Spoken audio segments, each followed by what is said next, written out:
Hello, നമ്മൾ ഇന്ന് ഇവിടെ വന്നിട്ടുള്ളത് റിയൽമി C51 സ്മാർട്ട് ഫോണുമായുമാണ്.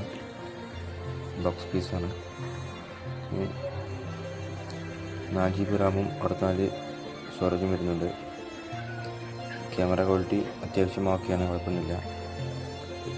അത്യാവശ്യം നല്ലൊരു സാധനം തന്നെയാണ്. പിന്നെ പൊളിച്ചു നോക്കാം.